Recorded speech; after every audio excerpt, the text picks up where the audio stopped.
You're watching CBK News. Hi, I'm Marian Zich. Welcome back.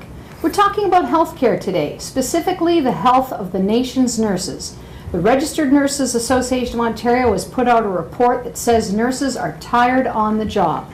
And joining me now is Irma-Jean Bainock to tell us about the report and what it means. Welcome, Irma-Jean. Oh, hi. How are you today? Oh, fine, thank you. You're not tired, are you? Oh, I think I'll be okay. I can get through the interview. Okay. Yeah. Listen, I want to start with a couple of stats that kind of jumped out at me. And one of them said that 55% of nurses are tired while they're working, and 80% say that they're tired after they've finished working. That sounds kind of alarming. Oh, yeah. 55, you said 55% while they're say working. they're tired while they're working. Yes.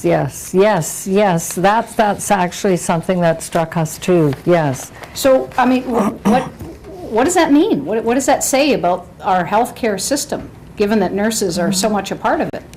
Well, they are tired, actually. It's and it's not because of their the aging population by any means. They're feeling fatigued at work. Yeah. Okay. So I mean, what kinds of things are they? What kinds of things are causing nurses to be tired? Actually, we've laid it out quite nicely here in the report. You've got the report, right? Well, yes, I do. Unfortunately, our viewers at home don't have it. Okay, So I thought maybe you could- Okay. Well, it's the workload. And, this was across the country. yes. And there were nurses from all ages. And it didn't matter what age or where they work, because there's acute care, and then there's the home health care, and LTC. All those areas, nurses are tired. Okay, I don't want to interrupt you. I just thought maybe for the purposes of viewers who wouldn't know Okay. those terms. So acute care, that's when you're really sick. Like in the hospital. Yes, that's the hospital. Okay, You're right, and right. then LTC, I think, is long-term The care? older people, yes. Okay, and there was one I didn't quite understand. Well, that was the HC. home health care, Home health care. HHC. What's that? That's the visiting nurses, Oh, actually, okay, yes. so when you're recovering from a surgery or something, That's you're back right. home. And you go home, and they're discharging people very early, so Okay. they're pretty sick when they're at home as well. So nurses in all, regardless of these sectors, they all say they're tired.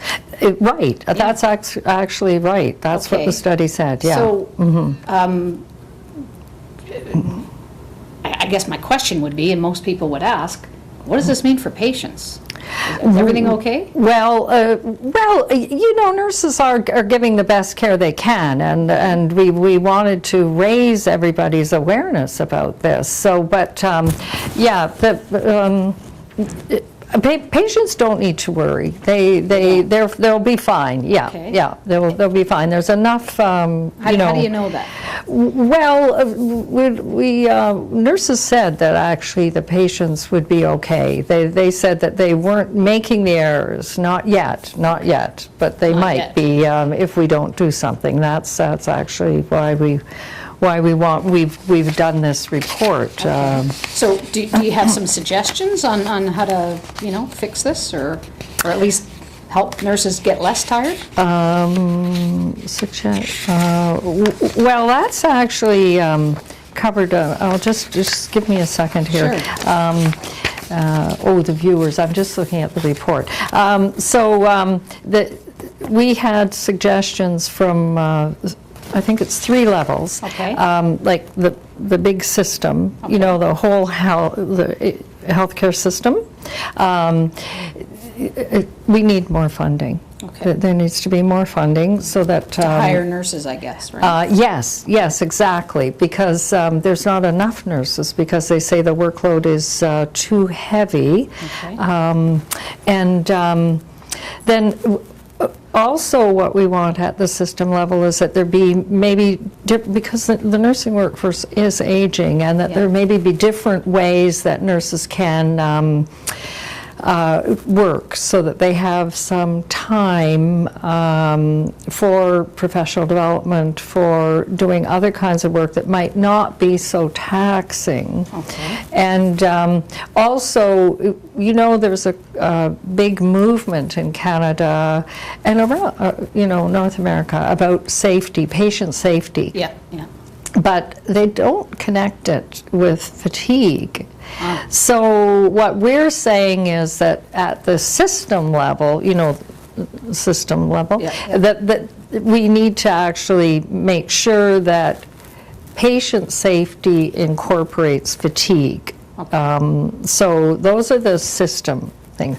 Now, at the organization level, you've seen it, well, on TV you would, all the shows around heroes, you know, heroism in healthcare, and that's actually played up a bit too much, we feel. So that's maybe driving many nurses to take on more work than they can possibly stand with their bodies. So A lot of people talk about, you know, those residents, they, you know, sort of go on and on about how they've been up for 36 hours and they're feeling good. So you're saying nurses kind of do that as well? Yeah, they do. And you hear people say, well, I've just come off you know, I worked 18 hours and they want me to work again tomorrow. And like even to ask nurses to do that we must think that they're you know, invincible, and that's what we call the hero kind of culture. Okay, so are you saying that's got to stop? Yes, yes, yeah, the hero culture, so we have more of a culture of safety. Okay. Yeah, so that's what organizations need to do, but they also need to come up with some policies around how many hours you can work. I think we said in That's a here, good idea. Yeah. yes, I think we said, I'm not sure the exact figure, but no more than, I don't know, 40 to 50 hours in a 7-day week, something, but we have actually a statistic around that. Okay. And then the individual nurse needs to take care of themselves, actually, so to know when they're feeling tired. So what do you want them to do? Well, they need to know themselves better and to be able to understand when they are fatigued. Take a break. Take their breaks. Nurses work through their breaks all the time. Okay. They really, really do, and they you know, they need to take breaks and help each other take breaks. That kind of thing. Yeah. Is it yeah. possible that they're taking breaks because there aren't enough of them, like, to do the work? That they're not taking breaks, actually. Yes, well, they can't get away. Yeah. They feel they must stay and help the patient as much as possible. Yeah. I was just wondering if we could talk a bit, because I mean, I've read some stories and I'm kind of aware that there's a shortage of nurses. So would hiring more nurses maybe help? Oh, I would think so. Yeah, I think that's an excellent idea. Okay. Yes, that would be great. Yeah. So I just want to get a sense of the magnitude of the problem. Like, is this really serious? Oh, absolutely. Okay. Yes, it is. Yes, and it's so serious that we've actually been involving the Canadian Nursing Association as well. Okay. They have, Nursing Association. yes, the national body of nurses, and they've worked with RNAO. The Registered Nurse Association of Ontario together, so that we want to have a national alert about this. A national, so like a call. Yes, to yes, action. that's right. Exactly. Okay. That's well said. Okay, well, Irma Jean, thank you. You've been kind enough to come on our thank you. program. Thank you. You heard that today, a call out that nurses are tired, and